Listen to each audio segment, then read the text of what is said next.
Here is an incredible story. Someone with first-hand knowledge of radical Islam, if really any can match, is Aiman Dean. He was born in Saudi Arabia and joined Al-Qaeda in Afghanistan, but later agreed to work with Western intelligence agencies, spying on the terror group from the inside. He details his experiences in the book 9 Lives, My Time as MI6's Top Spy Inside Al-Qaeda. Aiman Dean visiting Israel to attend an anti-terror conference, joining us now. Thank you very much for being with us. Thank you for having me.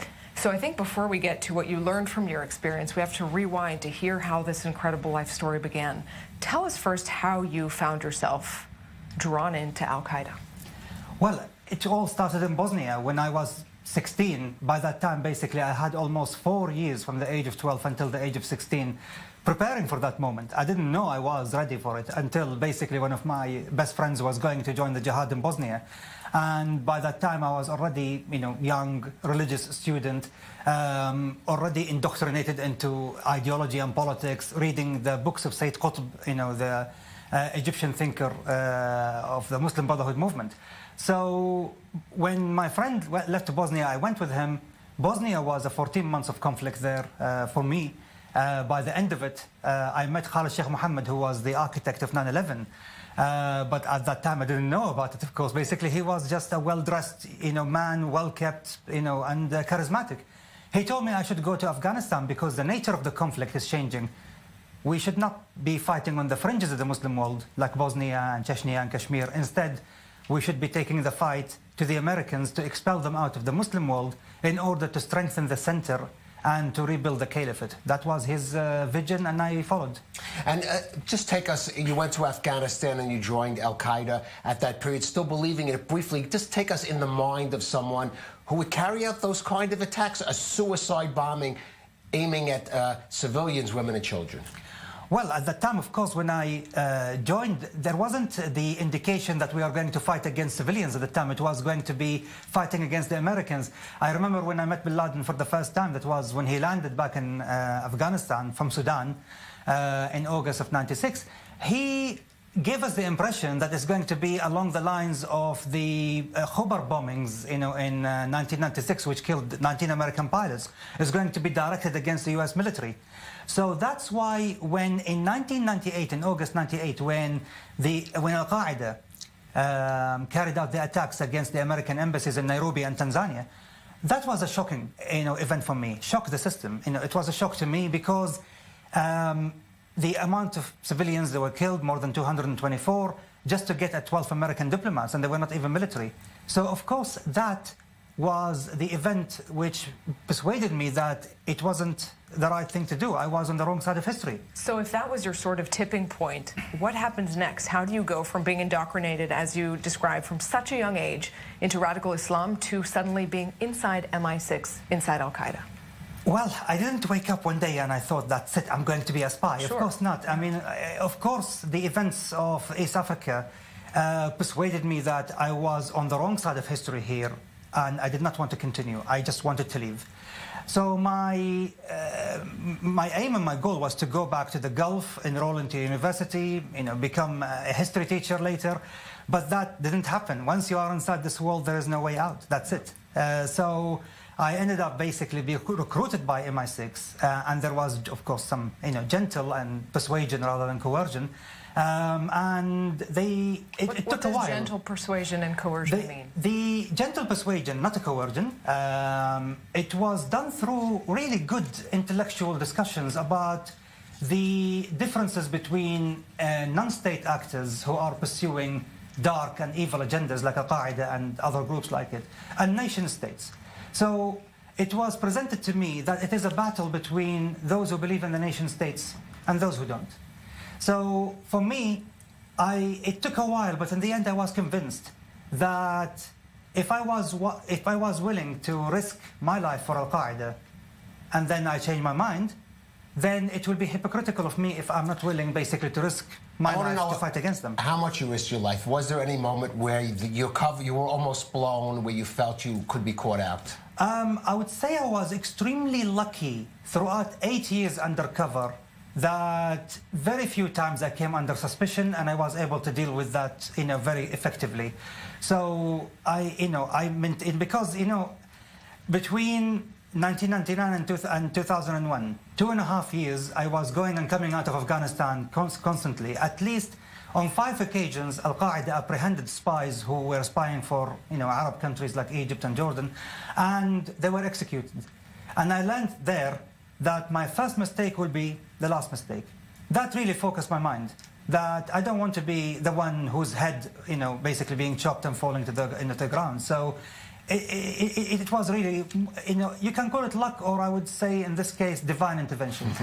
Well, you have a level of experience and reflection on counterterror that obviously maybe very, very few around the world have. I'm curious, what do you think that the West as a whole, whether it's the UK, the United States, take your pick, misunderstands or is missing about these groups, about how to fight them, about what pulls people inside them?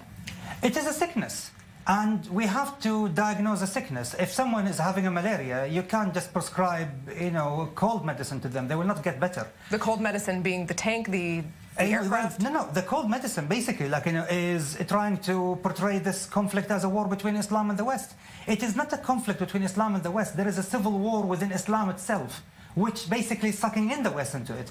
But in reality, the civil war within Islam is fought by 4 distinct factions. The nation states, like Egypt or Jordan or Saudi or Pakistan, political Sunni Islam, Muslim Brotherhood, militant Sunni Islam, Al-Qaeda, ISIS, Al-Shabaab, Boko Haram, Hamas, and then you have Shia political and militant Islam, Tehran, Wilayat al-Faqih system, and their allies, Hezbollah and Al-Houthis. The last 3 factions, all of them seek to destroy the nation states. So really it is a fight between those who are on the side of the nation states and those who are on the side of the transnational ideologies, who want to erase national identities and want to create a dark imperial vision for the Middle East. So that's why nation states in the region, including Israel, should be basically on the front line to fight against those who basically want to seek to destroy the nation state. That's the diagnostics of the sickness that's happening right now. So if we diagnose it this way, then we can move forward towards basically understanding how to fight it, which is to strengthen the nation state and to tell people that the only way to safeguard and guarantee safety, security, law and order, prosperity is the nation state. That's it's funny you mention it, because as we've just been reporting, here in the Middle East, we see nations breaking apart right now. Yemen, Syria, these are almost failed states. By your diagnosis, they are now breeding grounds for these kind of extremists. Absolutely, because of the nation-state fall, the barrier, the last protection against extremism goes. Because if people don't believe in their nation-state anymore, and there are lots of reasons as to why, if they don't believe in their nation-state anymore, then that's it. We have to strengthen the nation-state, and that is basically through modernization, through enlightenment, through education, through positive message. There is a crisis within Islam itself, especially when it comes to Islamic theology, how it is taught, how it is preached. So it needs to focus less on the aspects of hell and fear of the eternal damnation, and focus more on love. So you're saying less on of course the West is acting militarily against these groups, but maybe needs to step up its ideological or political battle. There are 4 fields in which basically this battle needs to be fought: military, intelligence, finance, and ideas. All of them need to be fought simultaneously. Aiman, I want to, before we let you go, I have to ask you a personal question, because look at where you are today.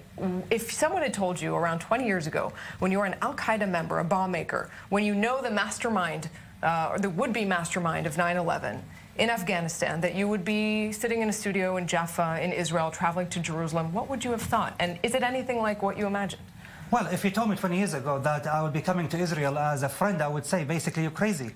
But nonetheless, here I am, which shows that God works in mysterious ways. And it is an eye-opening experience being here in Israel, and basically being welcomed, and at the same time seeing with my own eyes that not everything is what it seems, and that basically Israel should be an ally of countries like Saudi Arabia, the UAE, to counter the dark forces like Iran, Hezbollah, Al-Qaeda, and others who want to undermine the nation states. What surprised you most about your trip here, about the people you met, what you saw? Finding that the Palestinians basically live in better conditions here in Israel, in Gaza, in the West Bank, than the conditions they live, basically, in the camps they live in South Lebanon, in Jordan and Syria. It's just eye-opening.